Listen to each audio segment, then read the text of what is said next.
अब आपके सामने हमारे बड़े मोहतरम मुअज़्ज़ज़ मेहमान मोहतरम जनाब तारक महमूद अंजम साहब से गुजारिश करता हूँ वो तशरीफ़ लाएँ और अपना कलाम सुनाएँ। आज के हमारे मेहमान ख़ुसूसी मोहतरम जनाब तारक महमूद अंजम साहब। बहुत मेहरबानी जी। डॉक्टर साहब बिस्मिल्लाह, हजूर इजाज़त। बिस्मिल्लाह, बिस्मिल्लाह।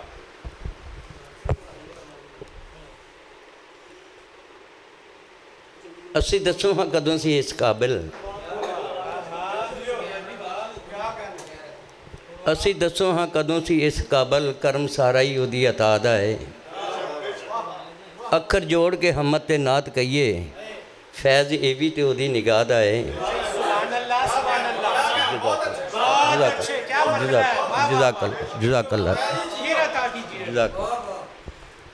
ते असी कदों सी इलम ते फजल वाले, असी कदों वफावां नूं जानदे सी। इब्ने अली तो पढ़िया यार तारक, सबक सारा इश्क वफा दा है।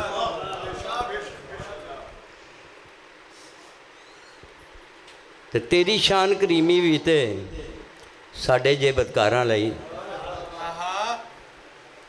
तेरी शान करीमी भी ते साडे जे बदकारां लई, रहमत वाले बूहे भी तू खोले उगणहारां लई। जज़ाकल्लाह जज़ाक। ते इस तो वध के करम नवाजी होर की दसो होनी है। इस तो वध के करम नवाजी होर की दसो होनी है। यार अपने दे नाम विच दित्ती, रख शिफा बीमारां लई। यार अपने दे नाम विच दित्ती, रख शिफा बीमारां लई। ते चुम खाक मुहम्मद दे जोड़ियां दी, तेरा जग ते उच्चा मकाम होवे। चुम खाक मुहम्मद दे जोड़ियां दी, तेरा जग ते उच्चा मकाम होवे। सावे गुंबद छू के आई जेड़ी, उस नज़र नूं मेरा सलाम होवे। ते कमली वाले दे असी गुलाम बन के तारक अंजमी रवांगे उम्र सारी। कमली वाले दे असी गुलाम बन के तारक अंजमी रवांगे उम्र सारी। अग दोज़ख दी ओनू नहीं साड़ सकदी, कमली वाले दा जड़ा गुलाम होवे।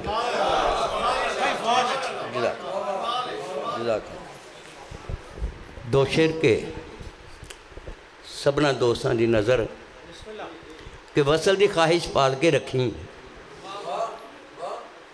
वसल दी ख्वाहिश पाल के रखी।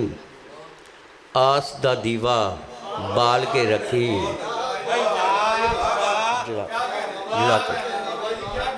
वसल दी ख्वाहिश पाल के रखी, आस दा दीवा बाल के रखी। ए हीरे मोती रोल ना देवी, बहुत अच्छे। हीरे मोती रोल ना देवी, चंगे यार संभाल के रखी।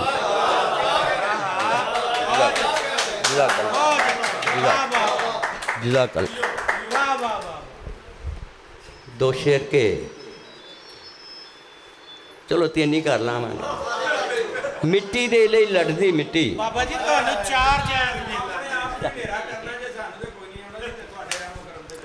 काका जिस तरह असी आए हैं ना, जे किते तू आवे ना तेन पता लग जाएगा। कोई शक नहीं बाबा जी। ठीक है, 4 घंटे का सफ़र असी करके आए हैं। 4 घंटे उधरों जुल्म ये किया, सानू स्टेज से बिठाड़िया। मिट्टी दे लई लड़दी मिट्टी, मिट्टी अंदर वड़दी मिट्टी।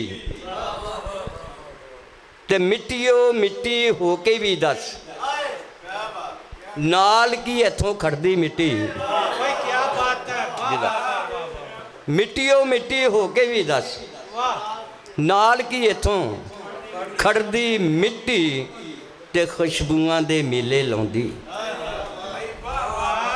डॉक्टर साहब तुहाडी नज़र शेरा के खुशबुआं दे मेले लाउंदी, ओदे पैरों झड़दी मिट्टी।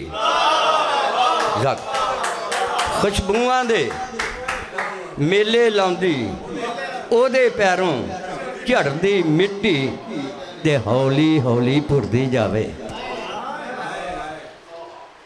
ਹੌਲੀ ਹੌਲੀ ਭੁਰਦੀ ਜਾਵੇ ਤਾਰਕ ਮੇਰੇ ਧੜਦੀ ਮਿੱਟੀ। ਜਜ਼ਾਕ ਅੱਲਾ ਜੀ। ਇਹ ਤੇ ਮੈਂ ਦੋ ਸ਼ੇਰ ਹੀ ਸੁਣਾਏ ਨੇ ਅਜੇ। ਡਾਕਟਰ ਸਾਹਿਬ ਤਾਜ਼ਾ ਕਲਾਮ, ਅੱਜ ਦੀ ਆਮਦ। ਬਿਸਮਿਲ੍ਲਾ। ਅਰਜ਼ ਕੀਤਾ ਕਿ ਮਾਪਿਆਂ ਦੇ ਨੇ ਲੇਖਾਂ ਅੰਦਰ, ਲਿਖੇ ਤੂੰ ਅਕਲਾਪੇ। ਮਾਪਿਆਂ ਦੇ ਨੇ ਲੇਖਾਂ ਅੰਦਰ, ਲਿਖੇ ਤੂੰ ਅਕਲਾਪੇ। ਤੇ ਕਿਵੇਂ ਖੁਸ਼ੀਆਂ ਮਾਣਨਗੇ ਉਹ, ਦਸਾਂ ਰੱਬਾ ਆਪੇ। ਤੇ ਵਸਲ ਦੀਆਂ ਦੋ ਘੜੀਆਂ ਨੇ ਪਰ ਹਿਜਰ ਦੇ ਲੰਬੇ ਪੈਂਡੇ। ਵਸਲ ਦੀਆਂ ਦੋ ਘੜੀਆਂ ਨੇ ਪਰ ਹਿਜਰ ਦੇ ਲੰਬੇ ਪੈਂਡੇ। ਹੈ ਕੋਈ ਇੰਜ ਦਾ ਰਮਲੀ ਜਿਹੜਾ ਪੰਧ ਹਿਜਰ ਦੇ ਨਾਪੇ। ਹੈ ਕੋਈ ਇੰਜ ਦਾ ਰਮਲੀ ਜਿਹੜਾ ਪੰਧ ਹਿਜਰ ਦਾ ਨਾਪੇ। ਤੇ ਜਿਹੜੇ ਲੋਕ ਪਵਿੱਤਰ ਰੱਖਦੇ, ਜਿਹੜੇ ਲੋਕ ਪਵਿੱਤਰ ਰੱਖਦੇ ਸੋਚ ਖਿਆਲ ਤੇ ਨਜ਼ਰਾਂ। ਜਿਹੜੇ ਲੋਕ ਪਵਿੱਤਰ ਰੱਖਦੇ ਸੋਚ ਖਿਆਲ ਤੇ ਨਜ਼ਰਾਂ। ਹੋਰਾਂ ਦਾ ਵੀ ਦੁੱਖ ਉਹਨਾਂ ਨੂੰ ਆਪਣਾ ਹੀ ਦੁੱਖ ਜਾਪੇ। ਤੇ ਬਾਗਾਂ ਦੇ ਵਿੱਚ ਕੋਇਲ ਕੂਕੇ ਤੇ ਬੁਲਬੁਲ ਗੀਤ ਸੁਣਾਵੇ। ਬਾਗਾਂ ਦੇ ਵਿੱਚ ਕੋਇਲ ਕੂਕੇ ਤੇ ਬੁਲਬੁਲ ਗੀਤ ਸੁਣਾਵੇ। ਰਾਤੀ ਸੁਣਨਾ ਵਿਛੜੀਆਂ ਹੋਈਆਂ ਕੂੰਜਾਂ ਦੇ ਕੁਰਲਾਪੇ। ਤੇ ਲੱਗਦਾ ਹੈ ਅਜ਼ਲੋਂ ਇਹਨਾਂ ਦੀ ਇਹ ਦੁੱਖਾਂ ਨਾਲ ਪਿਆਲੀ। ਲੱਗਦਾ ਹੈ ਅਜ਼ਲੋਂ ਇਹਨਾਂ ਦੀ ਇਹ ਦੁੱਖਾਂ ਨਾਲ ਪਿਆਲੀ। ਤਾਰਕ ਅੰਜਮ ਧੀਆਂ ਦੇ ਦੁੱਖ ਵੰਡਦੇ ਡਿੱਠੇ ਮਾਪੇ।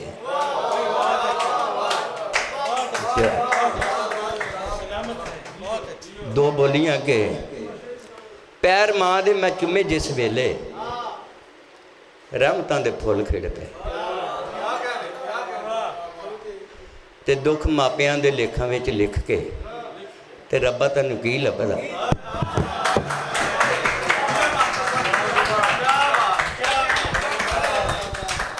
बहुत शुक्रिया जी। ये सन जनाब मास्टर तारक महमूद अंजम साहब। अब